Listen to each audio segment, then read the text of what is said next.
the private chat. No, the comments. So there'll be comments on the right-hand side. Hey guys, welcome in. We are ready to get started. I am here with Stephanie Clinise, and my name is Brittany Blackwell. We are going to be talking a little bit about our premium insights and how you can use them throughout the school year, but especially at the end of the school year to make your end of the year prep just so much easier. So really quickly, if you are here with us today, go ahead and put in the comments, let us know who you are and where you're tuning in from. That way we can say hello to you. First and foremost, let's just kind of give Stephanie the floor to let you guys know a little bit about her, what she does, and where she's from. Hi, everyone. I'm so glad that everybody's able to join us for any of this little sesh here. I am a 9th grade English teacher in the suburbs of Philadelphia. I have been doing this job for about 10 years, and I'm always looking for new opportunities, ways to not really reinvent, but like find new ways to kind of utilize the tools I've already brought into the classroom and find just things that are out there to help support that. And that is what, throughout my journey of establishing routines and establishing what it is that is a strength and what I'd like to work on with students, is the way I found myself into this new ed tech, the new educational AI space. Yeah. And you teach 9th grade ELA. Yes, I have been teaching 9th grade ELA for the better part of these past 10 years for my career. Yeah. So I always like to tell people like that are coming into these sessions. I too was a teacher for 13 years. I taught in the classroom as a 7th and 8th grade special educator. And this is one of the programs that I really wish that I had because it gives all of those multiple attempts that we try to have in the classroom, but don't always have the capacity or the time to, right? So I get excited to talk more about this. As you guys are coming in, make sure you drop your grade level, your content area. Let us know where you're tuning in from. So Stephanie has some of our really cool insights, and that is some really exciting stuff. If you are here today, you also get 7 days of free insights as well. So make sure you check that out, and you'll get to see kind of how she's been using it in her classroom too. So really quickly, I kind of want to just go over what you might see in the insights as well, just so that you're kind of aware of it.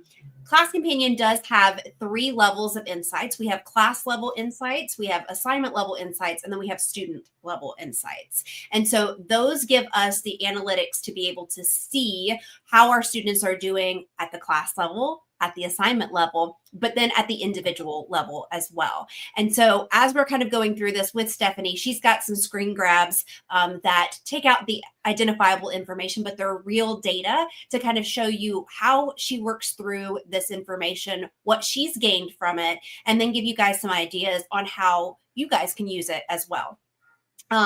So at the end of the year, one of the things that I think is really impactful with insights is that we can see how our students have performed throughout the school year, which is really, really important. We're able to see that progress that sometimes grades don't always reflect, right? Do you have any of those students in your classroom that maybe their grades don't reflect the actual progress that you've seen? I think that every single teacher would be able to say that there is progress being shown that isn't always identifiable in like a test or a quiz setting or something that's graded, because sometimes we do assignments that aren't graded, right? They're still very important. We're still seeing growth in our students, and being able to measure that without spending the time needing to grade every single worksheet, every single little short paragraph that comes across our desk. This is this is such a helpful tool in that area specifically. Yeah, for sure. So we've got Scott in the chat, sunny San Diego there. We've got a high school 9th through 12th grade computer science and business. And she likes all the diet food or diet drinks. So that's cool. Diet Coke, Diet Pepsi. I'm a Diet Coke fan myself.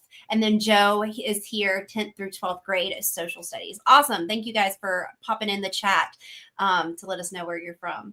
So yeah, first, before we kind of jump into your screen grabs, Stephanie, can you talk a little bit about your experience using these insights?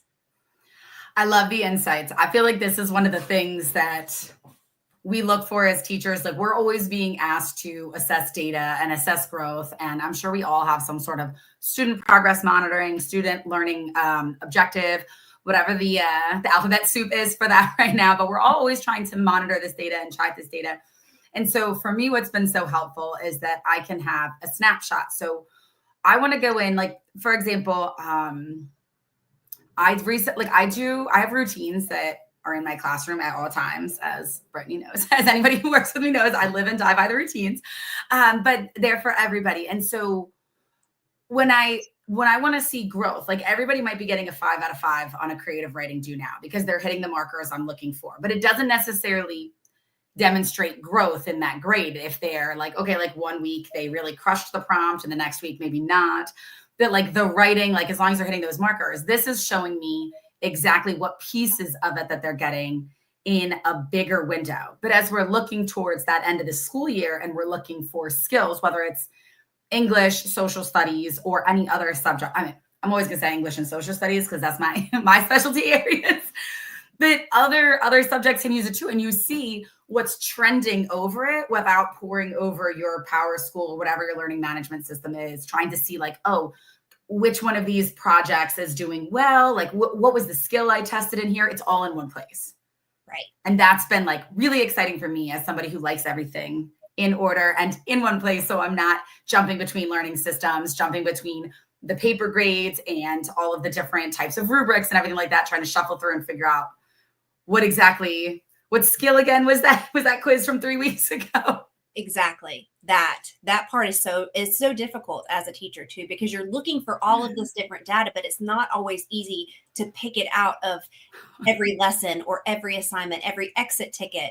It's so difficult to find all of those things. And I think that's distilling all of that information down is where these insights are so powerful. Do you want me to go ahead and start pulling up the screen grabs that we have? Well, yeah. So I think it would be really good because I did jump right into the do now just because it was on my brain. But there's so many different ways that I've used the insights. But, like, when I get down that path, I got to go down it. So on Fridays, because Fridays should be fun, right? We do creative writing for our do now prompt. And they've been getting the same standard, like, rubric and same general type of question every Friday where it's like, tell this story. And I pull some image from the internet or writing prompt that already existed online. And so this is one that I just gave just a couple weeks ago. And it says, tell this story. And I call it the twister. And then if you scroll down just a little bit more, I suggest to them, like, hey, things to consider is the wind, the sounds, right? I want you to tell this story using imagery. And then I suggest in here, like, the atmosphere, the temperature. I remind our 9th graders what imagery, what it means. Like, we're trying to feel like we're there. So I've asked them to do this. And like I said, 6 to 8 sentences focus on imagery, specifically what it feels like to be in this space. Like I said, they've been doing this for months, whether I had them since September or just February. So this is the second time I gave them one of these assignments on Class Companion. Because I was like, all right, we're working smarter, not harder here. Because otherwise, every Friday as they submit, I'm like going through in Canvas, reading, like, oh, good job. She has imagery. He has imagery. You only have 3 sentences. What's going on, right? And I'm checking all that. So when I put it in here, this is what the insights did for me, why I get so excited. So first off, overall, I can see the overall summary of the class up top. I'm like pointing at my screen like y'all can see it. Like, you can see what I'm pointing at, right? So overall, students demonstrated strong skills using vivid imagery and sensory details, as they should, as this is a skill that, as this skill has been something we've been reinforcing all year. Clear narrative structure. Once again, I was like, excellent. Of course that's there. I should hope it is. But the difference is with a do now, where we're not going to be able to spend time going in and grading every single detail of it because we do them constantly. And I still want to give feedback, right? It's showing this area for improvement, need for better transitions. Now, that's a very specific skill for narrative structure that I may not have explicitly taught or gone over anytime recently, but the kids are now getting feedback on it. So they're able to strengthen that skill without me needing to go in and be like, here's where you might do it. Because this is a quick assignment meant to be creative, meant for me and for the students and I to be able to have a conversation about where did you think this was going? Wow, you took it in such a cool place. So I get to spend that time reading it and getting to know them because I'm still grading it. Like I'm still the law at the end of the day. Like this gives you feedback. This gives you a final draft for me. And in something where we wouldn't usually get that now with these like little tweaks they can make, it's just like more opportunities to strengthen writing. Yeah. I really like what you just said too, because I think it's really important for us to kind of like highlight that different teachers are going to utilize this program and this tool in different ways. And for some people, they may feel comfortable taking this grade as it is, right? Absolutely. Absolutely. I gotta get my eyes on it. And personally, as a former teacher, I feel like this allows us as teachers the opportunity to see these little pieces that maybe we wouldn't have focused on, but we can also then leave our own comments on these assignments. With a do now, do you typically take a grade for the do now? Did you say that already? So I do sometimes. If you teach high school, you already know, like we tell them we're going to grade it all, but we grade what we want. So I tell them, I said, listen, you don't know which ones I'm going to grade. They usually know if it's showing up in Class Companion, it's getting graded. Right. But that's good. And so that's the other thing too. So you're talking about whether or not you want to take the grades with it, right? Like you can absolutely take this grade. When you see what the class did with the improvement, you'd be like, yeah, I do want to take these grades. Right. And so I often do. I just like to read their assignments too. So because you're the expert and I know them. Mm-hmm. And that's the other thing. Like I know what that child's skill level is because we've already been working together. And so like I brought insights in a little later into the semester and I was like, this is amazing. I'm not pouring through this anymore, trying to figure out like, what did I miss? Right. What is it that I miss teaching them that they're not able to get imagery on here? And I'm like, okay, no, they've got it. Yes. Like we just did imagery. We're reading Fahrenheit 451 now. Shout out to that amazing book, right? So one of the first things I have them do, I said, I need you to identify a line that uses really strong imagery. And I said, this should be one of the easiest questions I ask you in this book. I said, you've been creating imagery all year long. And it was so quick. They were like, oh, right here. And I'm like, look at you go. Because we're able to do that. And because it's a flow. It's a piece of the program, right? Like I'm taking this to be a piece of the classroom that helps support the things we're already doing. We're already teaching this. This is a strengthener. And then it brings up those like little things of like, oh, I wouldn't be focusing on transitions in a short writing piece, but now the kids do get a chance to see that. Mm-hmm. And that's kind of being brought up to them in their feedback. Mm-hmm. So I love their feedback. So this is the rubric then that they got, and they get the exact same rubric on every single Friday do now writing. Okay. Because it's creative. Like I want sensory, I want imagery, but I still want there to be a narrative structure holding that imagery together. Even though it's like a brief, we call it a snapshot in time. Right. So I did not build this rubric. I asked Class Companion. I asked Class Companion to do this for me. And whenever I show other teachers in my building, like, hey, stop, just tell it what you want it to grade the students on. Right. They're like, are you serious? I said, watch. And so I put in the one sentence. And now, like I said, I've played with this. I've practiced. I definitely like use it all the time. So I've gotten a little bit better at talking to it, if you will. Yeah. And so I asked it to, I should have taken like a little screenshot of this to show you guys. I said, it said create rubric, like use AI to create rubric. And so I clicked on that, and what's the objective? I said, students will write a response of at least 6 to 8 sentences using imagery in the narrative form. And this is what it generated. No, and I told it I only wanted it to be 6 points, total of 6 points, because this is a little guy assignment. Yeah. Did you use the improve with AI, or did you need to improve anything, or you just were like, this is exactly what I wanted? This one, I did not improve with AI. I have improved with AI, but I tend to use the improve with AI on like a bigger assignment, right, where there are more pieces to it. And I want to make sure every little piece is very clear, because this is clear because most of the students already knew what it was looking for. This was more for the AI. This was for the AI side, so it knew what to look for. So that class companion truly could work as a companion to the students of, you already know what you're doing. You've been doing this. Now you're just going to get a little bit of instant feedback, and you're going to do your best and try and improve your skills a little bit. Yeah. So real quick, I want to go back to this just to kind of showcase. So if you guys are unfamiliar with the insights, this summary is one of those that is blurred out for anybody who does not have premium insights. But if you are here today and you're watching this, then you actually do get premium insights for 7 days. And you might possibly get extra time next week during teacher appreciation. That is a little plug there as well. But for sure, the next 7 days, you will have premium insights. And this summary is part of that. This summary, it looks like, came from the assignment level. Yes, right here is just for this assignment for this one class. Yes. So remember, there's 3 different types of insights. And so she's looking at this from this specific assignment.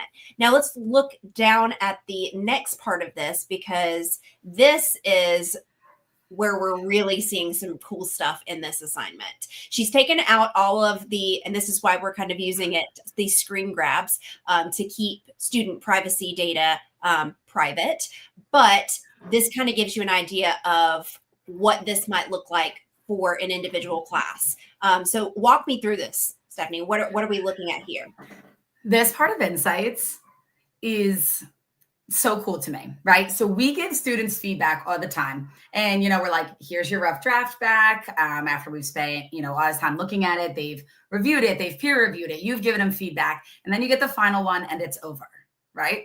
So this time I gave them, I think this one they might have only gotten 2 attempts. Sometimes I give them 3, especially for something that's like very low. Whatever. It's not like a huge focus, right? Like it's not like the final exam. It's not like a huge writing piece. I want to see you guys just do the best that you can with it. Have a friend read it, whatever. Yeah. So I give them the multiple attempts. And so I cut out, there'd be a column with all their names all the way to the side there next to the initial score. So that's the score they started with. And that's the level of increase. That green one is the average change. All but 2 students at the bottom took the advice in some way, shape, or form and tried to improve their score. I just think that look how many, if you're looking there, again, I keep pointing at my screen. So sorry about my hand being all and everything. If you look at it, almost every single person was like, all right, like I'll at least try because it's there.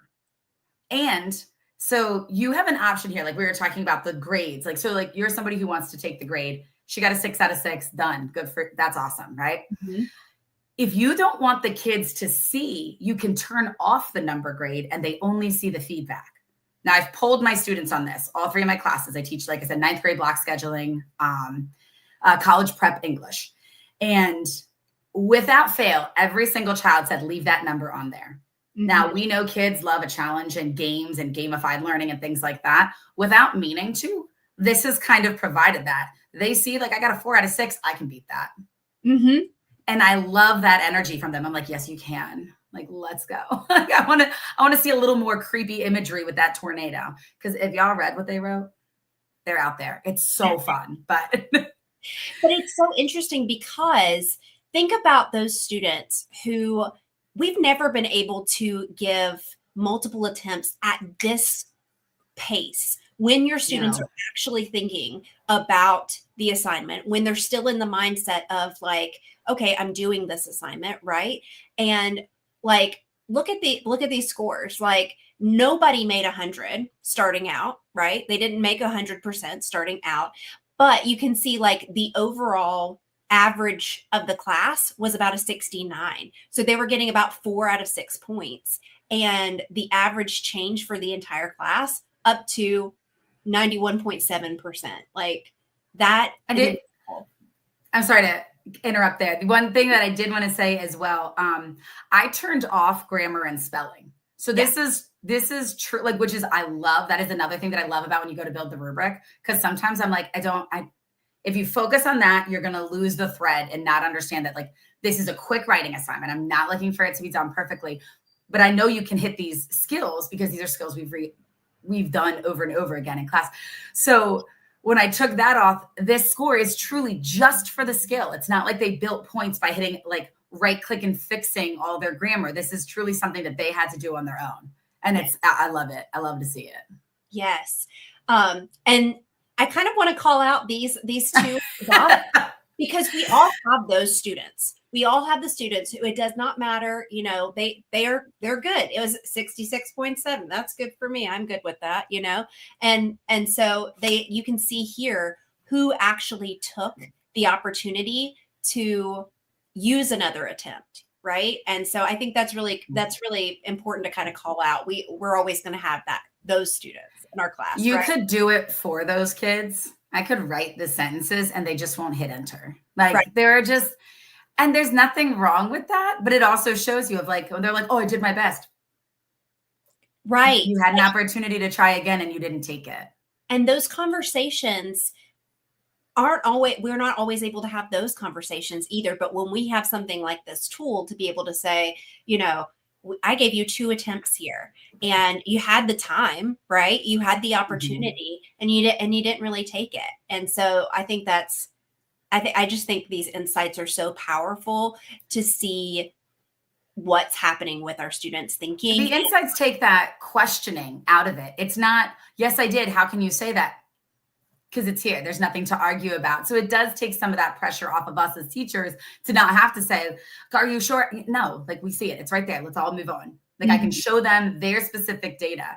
And I'm sure we'll get to it, but how we said that, like, let's say this person here at the bottom didn't do any improvement with no matter how many attempts they were given. If you look at individual student insights, you can see how many times they didn't take the advice, how many times they did one submission and all of that. And it's with some of our performers and we're concerned about certain skills, like, why aren't you getting better? Now we at least have some more information. Yes. That's not really questionable. Right.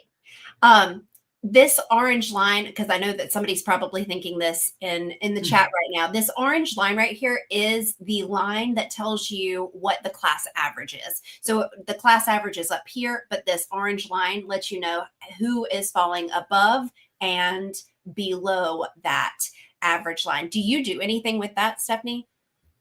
With the average of it, I haven't really done too much with it because what I'm watching instead is the number of people who are attempting the improvement. Yes. There's a lot to be done with that average of like, okay, like how do I bring them past that 91.7%? But for me, I'm still working in that green column of look at these opportunities you're getting, keep taking them. Yes. And I want to start there. It's almost like we start in the columns and make our way over. Yeah. For me, I guess that I'm always looking at that orange line or those students who are falling below that because my special education background has me thinking, okay, let me pull these students into a small group and let's like really look at what kind of skills maybe they're falling below the average line on. And so I always think about small groups in that way.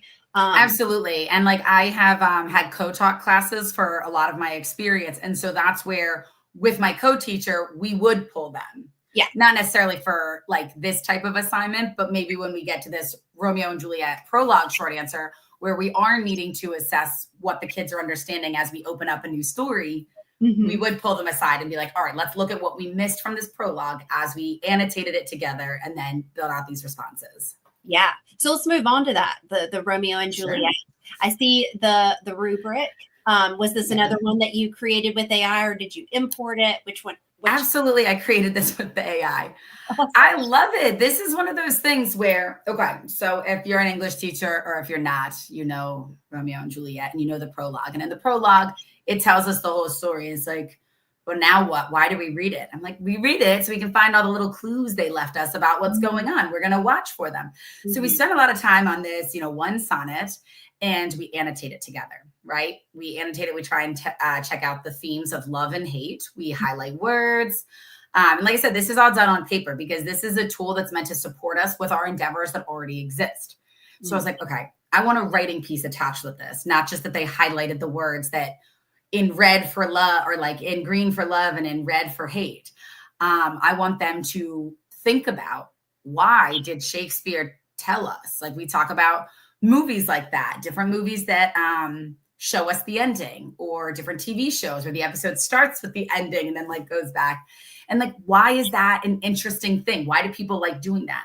Because they were all, there are plenty of shows. The kids, for some reason right now, I wasn't prepared for this. They're very into Breaking Bad as ninth graders. Oh, wow.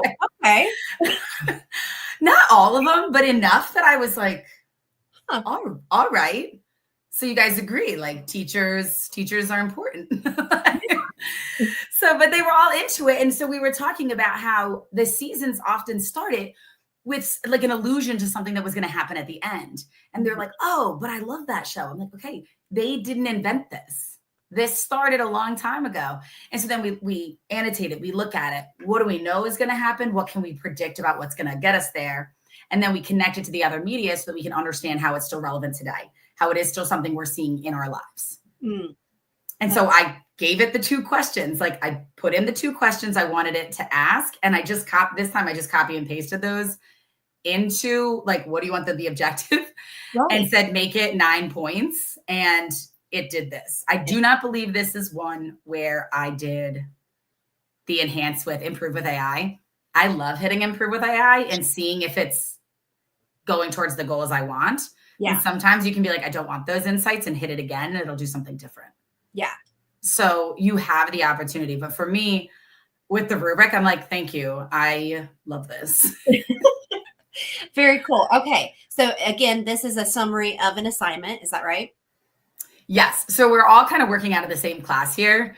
And this is my largest class. And so I kind of did that with the intention that there is just so much more data to pull from.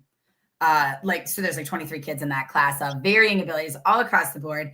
And so it's still showing this summary, right? Like they generally understood it. Good. I need to know that they understand the themes of love and hate within the prologue. I need to know that, or else moving forward to this story would be very difficult. Mm-hmm. Right. So right now, I'm not even necessarily talking about the insights as they feed into the end of the year, but I'm looking at insights as they feed into what I'm doing next. Yes. And I cannot read the first act of this play if the kids do not understand. So it's like regarding his technique of revealing the story in the beginning, they showed a range of abilities connecting this to other media with some strong, insightful responses. So some of the kids were like Breaking Bad. Some of them were thinking of other shows or books, stuff I didn't know. And then there were always going to be the kids who say, it doesn't remind me of anything. Right. I've never seen another show like this.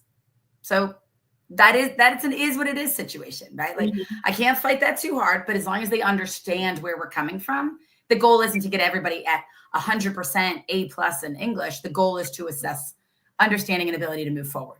Right. They get the theme. They were able to make connections. Do they need deeper theme analysis? Of course. Like we had just started a new story. So the fact that it's showing me need for deeper theme analysis is accurate. Like I would have expected that outcome as well. So I did like that. And I hadn't thought about it like that. I looked at it as real quick snapshot. Do the kids understand what we're about to do? And then it's like, oh, they do. Oh, now I see that it's very surface level. How do I deepen it as we move into this play now?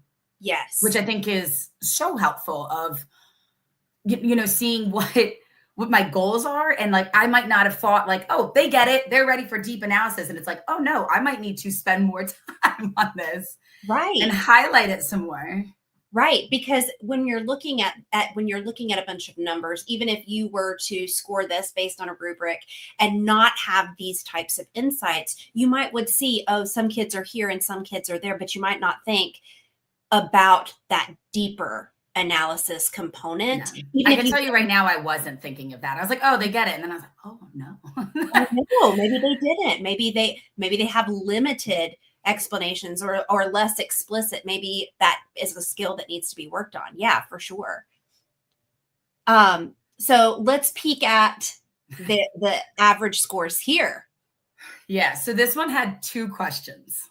Okay. And they were each worth 3 points. So I think they were only given 2 attempts on these.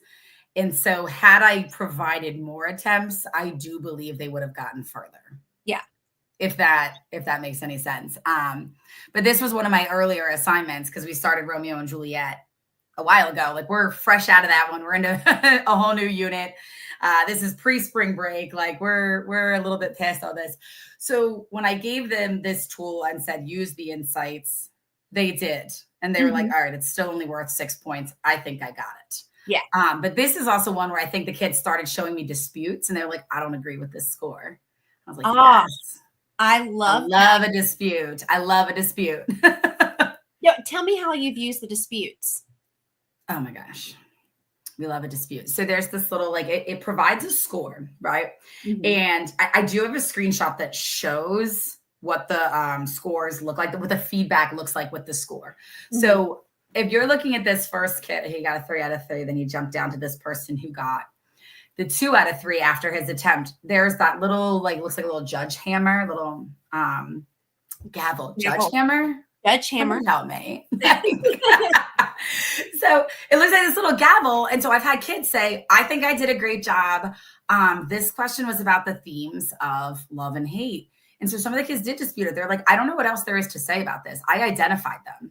Mm-hmm. And they can dispute it. Now I can, and if they don't give me a reason, I'm like, you got to tell me why. Right. I'll always listen to you if you have a reason to argue back about something, because your voice is valid, right? You should be heard.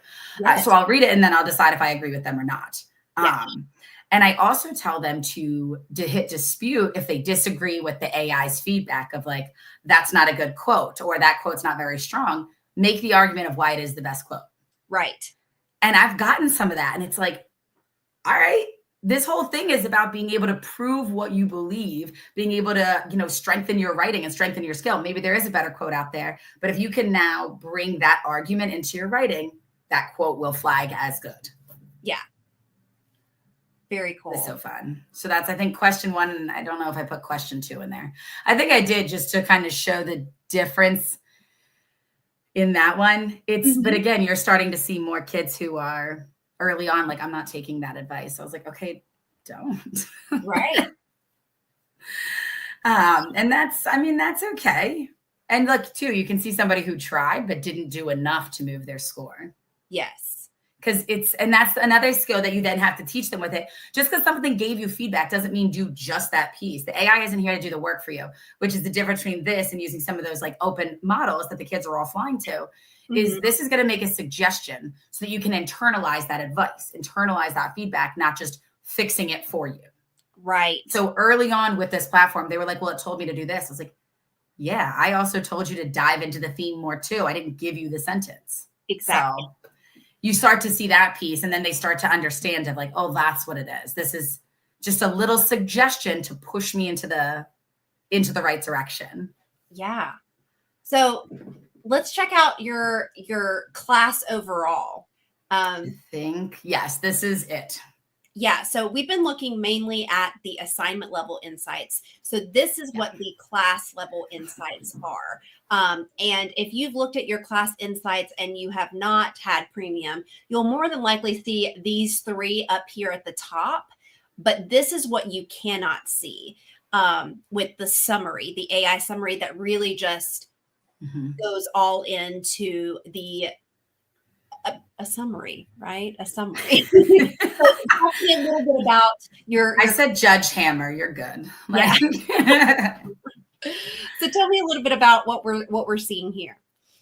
I'm obsessed. Look, this is where we start to look for it when you're prepping for the end of the year. So the assignments that you're building along the way, you're like, all right, I need to focus in on this skill, and I can do it in my next assignment. I can do the next thing. I can do the next thing. But now I'm looking at this summary, and this is the summary after the most recent assignment was put in. I waited till the last minute to take this screenshot. And so it's showing overall what's going well. How, like, this is the top one. Like, the summary is, in general, your class is doing X, Y, and Z very well. For example, I focus a lot, and it's not going to make stuff up. Like, I focus on themes, narrative skills, text evidence. We did a big assignment on ethical reasoning of characters in short stories. Spoiler alert, every character had no ethics. So we were ranking who's the least problematic to the most problematic. Right. And so, like, and that's a really tough one to try and put into language for students and then try and give them feedback. So we really worked on that in this program so that they could see that's not a good example of a good choice, or that's not a good quote that supports showing this. this character doing something terrible or why. And it'll tell them, like, what's the motivation? So it kind of can get into that little bit more of the nitty gritty on a faster rebound than I can. Mm-hmm. Now I'm still checking in, and some of the kids are like, before I submit it, will you read it? Of course I will. That's why I'm here. But then, so like I can look at overall, all right, they do understand thematic discussions. They are showing progress. Organizational skills needs help. And now I know, as I'm preparing for a final exam, that I need to spend more time structuring an essay, because there will be open-ended writing on their final. And I need to remind them of that structure, bring more graphic organizers in, bring more explanation, maybe a little bit more explicit teaching in that field. And that is something I know that ninth grade, and I'm sure anybody else who's teaching currently can see there's a shift in like these shorter writing things, and then the versus structuring something bigger. And now I can see specifically where they're missing it as a whole. Yes. So then this is my class's strengths. They are growing over time, which I love that. It is showing that in this program, that progress over time is that most students are improving. Most students are improving. The part that I really like is it's calling out specific. Now there's these. It's calling out specific students, and that really leads to good conversation between teacher and student too, right? Like you can, yes, of course, you say, you know, you're progressing over time. You're doing a great job. You're really working hard, and maybe they can see that, but you can say, look, it's calling out your name, like in this section. It's, and it'll show examples here too, which is really cool. Yeah. So I didn't drop those because then it started to get like very heavy. But if you were to click on the show examples on your page, it will pull those two people that are listed that I've blacked out. It'll be like, it'll show you their examples of like the use of sensory details. It'll pull a quote from theirs. And that's so easy then, rather than to like, maybe you like, you want to talk to this kid for any other reason. Right? You go in here, look at something that it flagged them for doing well. Now I can be like, hey, I just wanted to tell you, I have seen so much progress, and this platform we're using actually flagged it. Like, it called you out, sir. Look at you. Like, look at you being and everybody likes a little recognition. Everyone likes to be told how well they're doing. I mean, know your kids. The ones who don't want to hear it, leave them alone. Right. But like strengths. And so it made me feel good as a teacher to see that there's growth and that thematic insight is something they're good at. But then this is the other piece that'll inform for end of year. I have been working on topic sentences with ninth grade. You guys might be like, what? They can do that. They can and they can't. Yeah. It's something that has value in reteaching. Introducing your thoughts, especially when we talk about thesis statements and we talk about strengthening those. A topic sentence is your first way of doing that. Organize your thoughts, kids. What am I about to read? A thesis is more formal. Your topic sentences, because we're doing shorter paragraph writing. And I've told them, like, you need to get stronger at this. We're all facing whatever state testing we're about to go into, or maybe it's already behind you. Mm-hmm. It's something that those things are looking for. And it's so easy to then look at it like this and see specifically, what aren't they doing? Oh, they're not actually... Like they're not, what does it say? They need to develop more precise and assertive topic sentences. So for example, I see that and then I tell the students, what are the 2 words you're deleting from your topic sentence? And they go, I think. Like, get rid of it. I know you think it. That's why your name's on it. So just say it with your chest, kids, right? So then they understand that they're telling me something with this, right? Mm-hmm. Grammar and spelling, I mean, it is what it is. I could turn that on and I think we would have seen that improve, but I turned it off a lot. That depth of analysis. Yes, there is good thematic analysis. Can it get deeper? I think yes. Am I going to hold my students to that? Maybe not every time. Right. Because we also are looking at the insights, whether that's still flagging depth of analysis. Most of my students are getting better at it. Right. And so if I can see that progression continue, I don't have to see like, wow, they're not doing great on analysis. I can already look at all of them and see that they have been improving. Mm-hmm. And then maybe target the kids who haven't been taking those steps. Yeah. And as I said, clarity and coherence that's definitely something that I need to work on with my students. And it lets me know that I don't need to hit them with 800 more theme questions. I need to give them opportunities to structure their writing. So 2 things that I kind of want to call out here too, that maybe that just kind of piggybacking off of this. Showing these examples, this is what I would use it for. Like at the end of the year, you've got students doing different types types of test prep activities. And Mhm. some of these might not be, you might not give every single student the same test prep activity. And this kind of allows you to say, oh, well, clarity and coherence of writing, this is Johnny and Bob, and Johnny and Bob need to work on that. So I'm just going to create one assignment for Johnny and Bob, right? Like that's kind of an idea that I would have. Same goes for the strengths though, too. I don't know if you have to do this, but I know at my level, I had to have like awards for students at the end of the year. I might pull, certain kids from this section, from these strengths, like narrative structure and flow, and they would get an award for being like my narrative writers of the year. Oh, that's Because so cute. I kind of pulled it out here. Now, obviously, that's like a little lower level than maybe high school. But like some of the things that I'm thinking about for end of the year that I would do are some of those, Absolutely. I don't give out awards, but I do give out crisp high fives. So I Yeah. do let them know that I do let them know, like, hey, and like it's not something that, I mean, like this is kind of like off the top of instance, but like taking that time, I might not have noticed a quiet student who's been steadily improving because they're not showing me their writing. They're not asking me 800 questions, but now they're getting that feedback without having to put themselves out there, not having to come up to my desk and be like, I don't understand my topic sentence when they think they should by now. Mhm. They can Right. get that really specific feedback without the feedback giving them an answer, which is the piece that I really like. Yeah. So let's move on to specific student. How would you use the specific student insights at the end of the year? Man, I love a specific student insight. Well, I feel like this is not something that like when I click on my grade book and I click on the student's name, all I have are the graded assignments in Mhm. in Power School or whatever your system is for grading. Right. And so this kid might not be flagging at a 97.4 in there, Right. but now I can look at the disparity. Like what happened that his grade is not reflecting this level of work and this level of growth. So Mhm. first off, I can go back and see what I've done and what I haven't done. What have I not provided in their grade book to reflect these types of grades? Right. So that's number one. I can do it internally because so much of this is us looking at ourselves like, what did I do or not do that was or was not well received? Mm. And instead of pouring over all these tests, I can see it right here. Like, oh, okay, so this guy spent more time. He spent a lot more time than the average student. Ooh.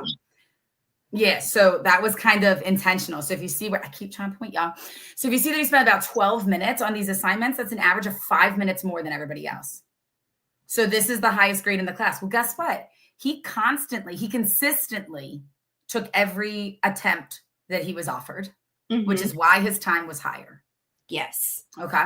So that's where that goes. He took the time and like I did this one with intention. So you guys could see he took these attempts. Sometimes he wasn't recommended for an attempt because he did do a great job. But he Right. spent more time initially. Yes. And then there are students then where I see their time is lower, but they're taking more attempts because I did walk by and a kid had written one sentence for something. I said, "What are you doing?" He goes, "I'm just waiting to see what feedback it gives me." I said, It's not going to give you much feedback, guy. Like you don't have anything for it to read. Like what? So I also liked that they couldn't sneak that version around. Right. But yeah, so these specific student insights is I'm going through grade book at the end of the year. Let's see what's going on. Okay. Specific student insights. How many people are trending higher than they are in my grade book? How many people are trending so high that maybe it's time to tighten up these assignments and make them a little bit more challenging? Ooh. And how many of these students on average are falling below? And what are those specific skills? So if I'm looking here, like I said, I just pulled this one. Mhm. I'm trying to think about how I looked at it because that's where I took that class average. It wasn't so much on the assignment. It was the class average of how many of us, no matter how many attempts we took, we're not getting deeper analysis. Mhm. And then I can tailor, like we all have those review days, those review packets. We have a standard review packet, right? Now I can enhance that very easily and target the specific students. We're not suggesting that anybody redo their review plan or their final exam. But what this does is just helps you be like, oh, let me just pull that student right here who has this score and just go over. So like, okay, I'm like saying too many words. So you get your review packet, right? And it's a figurative language, for example, or this literary element. and I know which 3 kids struggled the hardest on it, I am now going to pull them and be like, let's go over these together. Mm-hmm. If I have the luck and the joy to have a co-teacher or anybody else in the room, of course I can rely on them to do that as well. But now I can see, like, I'm not going to bother that student A because he's fine. He doesn't need me. I'm going to make myself more available to these students. I am going to live in that proximity bubble where I park myself next to those kids. They all know I keep random empty student desks around the room, and those are mine. Of course, that's for you to be there. And it also just goes for the individual student too. So we've seen this at the assignment. This is what I wanted to get to. Yeah. Also at the class level and student level too. It brings in all those things that we looked at as a whole class, as the whole assignment, and now this student. But it also will do this for each student on each assignment. Mm. So any level of feedback that you want, like if you have a parent meeting, you have an IEP, like you've got any of these things coming up and you need some really targeted examples, it's all right here. You're not digging through old writing assignments. Oh, where's the one that he did or didn't do so well on? It's right here. You've got the feedback. You've got the multiple attempts they took. You can see all of that all in one place. And it's got those examples. So it can pull those from I love that show examples, but it would have gotten so bulky to like do a million screen grabs with like those little black rectangles. It's not bulky when you use it. It's just in this setting, I was like, I want to privacy first. No. And you know what? Just thinking about this, you know, again, from that special education standpoint, at the end of the year, a while, I don't know that everybody does this anymore, but we used to have reevaluation time and then IEP season. We moved away from so then it was happening all the time. It wasn't just a season of it. It was just at random times. Girl, that is everywhere. I'll tell you right now, anybody in this chat, anybody watching this will say like, no, there's always reevaluations. There's always IEP meetings. But for me, when I need to provide the examples of like how many times did they attempt the assignment? How long did they spend on it? All the guesswork is out of that. Right. And like all this does with these insights is take a little of that pressure, a little of that decision making that we constantly are thinking about. It takes some of that out of our hands, just to take, not out of our hands, off of our shoulders. Hey, can you bring me so-and-so's, I need a writing sample with this rubric. Okay, I can take his sample and put it in here based on the rubric that his case manager gave me and get that feedback right away. Yes. Like, it is powerful. It's so powerful because we talk about the integrity of this and how we want to provide better for our students, but we are human. There's only so much time in the day, and the kids are constantly writing for me and they're like, are you going to give us feedback on everything? I'm like, what? No. Now the capacity is there. But the insights aren't even just for smarter, like it's smarter end of the year prep. Like, yes, now I can see who's struggling, who's not, who's struggling with what. Where are my pockets of concern? Where are my stronger students where I can say, hey, you work on this packet here. Can you take, you and these 3 students can go work together.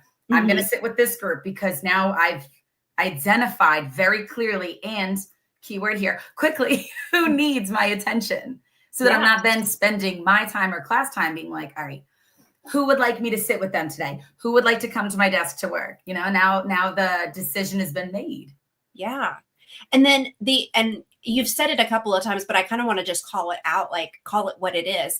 You've also spent a lot of time like reflecting on your own teaching. Like some of these insights are not just about the students. It has to do with like your teaching and your ability to change it up, change your lessons a little bit, or maybe even look at the end of the year and say, you know what?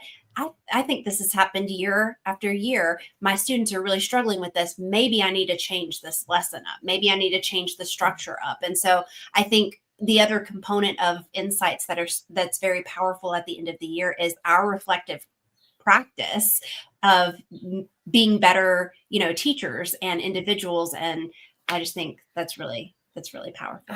Thanks. But I mean, I think this is the thing we've been doing, right? As teachers, when every kid fails a test, we're like, what is the disconnect? Is it me? Is it the content? Is it truly ability? Is it a particular question? I was able to, I used multiple choice in here too. And I used the insights from multiple choice. So many kids, right? Like, yeah, you can use your Scantron for that. Like, don't give me whatever. But right away, it flagged this question. Right? This multiple choice question that I had put in. I think I did the multiple choice question. I'm not sure that the AI wrote it. Like I specifically had questions. And kids were disputing their answer. Like they were like, I disagree. That is correct. And I was like, oh my goodness. Because they had the opportunity. I wasn't like, oh, 50% of them got it wrong. I guess they didn't get this or whatever. They were able to write in there, no, this is why this was the correct answer. And I threw the question out. I said, no one will see it again. Yeah. And it was like, and like I said, it wasn't a large enough number that I might have flagged it. But because they had the opportunity to, in the moment, tell me, like why they thought, because they could hit submit and then see their scores. Yeah. And they were like, disagree. And I was like, oh, you guys, thank you. Because that again, that decision, that time I had to spend ruminating and thinking was taken away. I was like, oh, look at that. Feedback from the kids is involved in this too. Yeah. The thing, I know we are yappers. We said this before we did this. We are yappers and we can talk really quickly.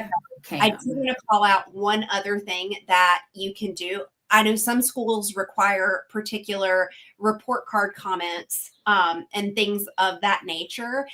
One of the things that you can do if your school requires that you create your own, right? You don't have a bank available, is you can look at an individual student's areas for improvement. And if you don't have these in your individual insights just yet, or if you're wanting to see these like on your own screen, what you can do is you can go to the demo class and you can check out Ron and Hermione. That's where you can kind of see some of those insights in real time. But you can look at an individual student's detailed insights and look at their strengths and look at their areas for improvement. And you can utilize these directly as comments for individual students for their report card. So I do want to call that out really quickly because I do know that some teachers need to do that and are struggling with that. You can use that from your insights. Stephanie, I love that. I mean, we had to make report card comments, and those would take forever trying to think of individual like examples of things too. Oh my gosh, it was crazy. But for progress reports too, for your special educators, it's a great way to utilize that as well. Really quickly, I would love for you to give like 3 tips that you have for teachers out there who are like looking at these insights. What are the 3 tips that you use to kind of streamline your experience with insights? I feel like there's like 3. There's just so many amazing things. Like I said, data is something that I did not get excited about when I became a teacher. So to have that be taken off of my plate is so huge. So the biggest tips is that you want to structure a rubric and ask Class Companion to help you with it. And then you can keep enhancing it. So when you get the rubric to read what you want it to read, you are going to get better, more specific insights. So that's first. Start with a strong rubric. Second is if you didn't have a strong rubric, try the assignment again. Like I said, with the Do Now one, I was able to, by then I felt really comfortable with Class Companion and like had to talk to it and stuff to get exactly what I wanted out of it. So try assignments multiple times, ones that can be done over and over again, not the same journal, but a journal. Yeah. So use a good rubric. Don't be afraid to go back and try it again to get more specific insights. And then use those insights to target the skills that you see showing up. That is what I'm doing, right? I am looking at what are they good at and what do we mostly need help for? And then I just feel like I'm giving 1,000 tips, whatever. Focus on your rubrics. Look at the areas for improvement. Target the ones that matter the most to you. Like I said, grammar and spelling did not matter the most to me. Using good textual evidence, you better believe we're still doing embedding quotes as we walk into May. We are doing it. It's Monday's assignment for our story. And because I saw that, I changed the language of our open-ended. I'm going to have them handwrite it and then put it in here to get more feedback. So create the rubric with integrity. If it doesn't work the first time, try it again for your specific feedback and take the advice. The kids will improve and it will feel so good. And then one more tip, just like she said for the comments, look at it for your student progress monitoring. You're supposed to be measuring growth. use the data. That is what my department is doing. We are using the data being tracked in here to demonstrate growth for our student progress monitoring towards our evaluations at the end of the year. So like I said, I'm really trusting it a lot. Like I really love this. I love that you love it. And I love that you talked about that too, because I think that's really, that's what I meant to like lead with, and then off I go. Yes, no, I love that. You didn't share that part, but Stephanie is the, talk about that just for a second. How you SPM? Yeah. So we submitted to our principal, our supervisor, and he said, you know, what do you guys want? We want to see growth in some very specific categories in writing. And so we are, with our specific rubrics, the ones that we like shared rubrics and our own individual rubrics, putting them in, the ones that we have to use, and then the ones that we want to use, and watching what the different attempts, how they started at the beginning of using Class Companion to what their scores are looking like, what the progress is showing. And now I'm not going in and looking at math and numbers. It's spitting out, you know, Stephanie and Brittany both improved 48% from where they started, or 12% from where they started, specifically in embedding quotes. Yes. And now that data is there and available for me. Just right there. There's no guesswork involved. I love it. I love that. Yeah. Listen, I only speak on stuff I like. Like, this is for real. Like, if anything can take a little bit of the pressure off of us. And the fact that they call it Class Companion is true to its name, because it is an assistant. It is not something that is doing stuff for them or creating for them. It can help us hone in on what we're trying to do. But for them, it's just there to help. Yeah. In ways that we just simply can't be 23 people at once giving immediate feedback. Exactly. Thank you again, Stephanie, for just sharing how you're using this, how you're kind of using this to prep for the end of the year, but also how you've used it throughout the year and what insights you have been able to utilize. I do want to open up for just a few questions for either me or for Stephanie. So if you're here and still popped on, I do see one question already in the comments that I do want to address really quickly. But if you do have questions, or if you want to connect with Stephanie, I want to open it up for if you would like for them to connect with you in any sort of way. I'll let her put that in the chat. That way, if you want to connect with Stephanie afterwards, or if you have questions of me, you can absolutely do that. If your school is looking for how they can do premium insights, you can reach out to schools@classcompanion.com. But if you are here tonight, you get 7 days of free premium access. And next week, there is the opportunity to get additional free premium insights for the end of the year, and it's Teacher Appreciation Week. So make sure that you are following along with us on social media. Joe asked the question about insights. What kind of insights are available to admins? And the question is a great question. There are multiple insights that are available for admin, but the majority are on a school basis. So you're able to see more of the teacher insights, not as many student insights. That's something that is coming in the future, as we have now officially announced that we are part of Panorama Education, who is the GOAT at data in general. And so we're going to be able to utilize a whole lot more data, integrate more data, and give a much broader spectrum of support for our students. So exciting things on the horizon. Make sure you're watching out for that. I don't see any additional comments, but I will kind of lead with that. Again, make sure you're watching for next week, because we are appreciating teachers and in some really, really big ways. And I'm excited about it because I love teachers. I am a teacher, so I love teachers, and we want to show They're easy to love. Thank you again, Stephanie, for being a part of this. It was such a pleasure, hanging out with you today, and I hope everybody got a little something out of this. We'll be sharing more in the future on premium insights, so make sure that you do that. If you have questions, again, leave them in the comments. We'll be sure to respond to you there. Bye, guys. Thank you, Brittany, and thank you, everyone.